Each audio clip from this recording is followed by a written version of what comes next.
Allô Europe 1. Oui, bonjour. 10h midi. Allô Elena. Elena Morna. L'actu santé du jour, c'est avec Isabelle Quenin. Bonjour. Bonjour Elena, bonjour à tous. Alors Isabelle, l'eau de pluie, attention, ça n'est pas du tout bio. Bien que de l'eau de pluie, de l'eau de là-haut, et le soleil blanche ta peau. Eh ben, ce n'est pas Véronique Sanson, c'est l'ANSES, l'Agence française de sécurité sanitaire, qui a lancé l'alerte hier. L'eau de pluie ne doit plus être utilisée pour laver le linge des personnes les plus fragiles. Alors par fragile, on entend les personnes immunodéprimées, celles qui vivent à côté de sites industriels ou agricoles, ou encore celles sujettes à des allergies cutanées, sans oublier les bébés qui, c'est bien connu, ont tendance à tout porter à la bouche. L'eau de pluie peut être récupérée, mais uniquement pour arroser les plantes à l'extérieur ou à l'intérieur de la maison, pour les chasses d'eau ou encore le lavage des sols. La pollution atmosphérique est en cause, bien évidemment, et la contamination des nappes phréatiques. Ceux qui souhaitent quand même laver leur linge devront obligatoirement installer des dispositifs de traitement d'eau. Gérald, vous ne voulez pas laver vos linges avec la pluie? Non seulement on lave pas le linge, mais j'allais dire tous ces bacs, vous savez, les pneus avec de l'eau stagnante, Ouais. ou les bacs pour récupérer l'eau pour arroser, même ça c'est très mauvais. Évidemment, on la consomme pas, mais c'est très mauvais parce que ça attire les moustiques et on va arriver dans des périodes, le printemps, etc. On va reparler du chikungunya, donc le bon réflexe c'est de ne même pas récupérer ces eaux de pluie.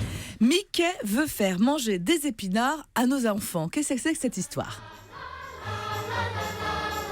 Alors c'est le titre du Parisien aujourd'hui, un peu réducteur parce qu'il n'est pas question que des épinards, mais donc le Parisien se fait l'écho du programme Tous en forme, lancé par Disney aujourd'hui pour sensibiliser les enfants, les 3-11 ans, aux problèmes de l'alimentation.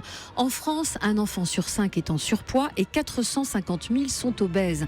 L'idée est donc d'utiliser les personnages Disney qui sont les super-héros des enfants de cet âge-là pour faire passer des messages d'alerte, de prévention, de sensibilisation. Alors, au programme des clips dans tous les médias, des recettes dans le journal de Mickey, le lancement d'un challenge et puis des partenariats avec des clubs de sport. Les explications d'Anne-Florence Satonnet, directrice du marché alimentation et hygiène chez Disney. Disney a décidé de s'engager auprès des familles pour favoriser une bonne hygiène de vie.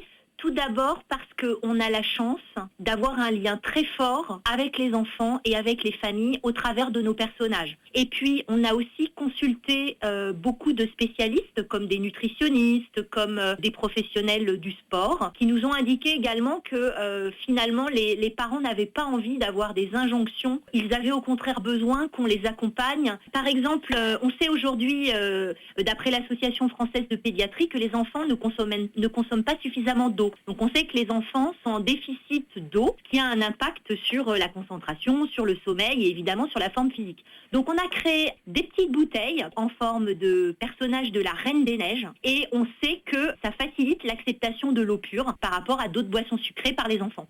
Alors la bouteille d'eau minérale Reine des Neiges et surtout le lancement de la campagne Tous en forme à partir d'aujourd'hui. Reine des Neiges, c'est vous. Gérald, joyeux, Pourquoi des épinards avec Mickey? Les épinards, en tout cas, ça rend pas plus fort, Isabelle et Elena. Les épinards, on a l'impression que ça apporte du fer. C'est que chez Popeye. Oui, et ça a popularisé l'idée de dire il y a du fer, mais en fait, il y a très peu de fer. Pour 100 grammes de feuilles d'épinards, il y a 2,7 mg de fer, ce qui n'est pas grand-chose. En tout cas, c'est beaucoup moins que dans les lentilles ou les haricots. Donc, si vous manquez de fer, c'est plutôt les lentilles et les haricots et pas tellement les épinards. D'accord, docteur. Le chiffre du jour, c'est le 5.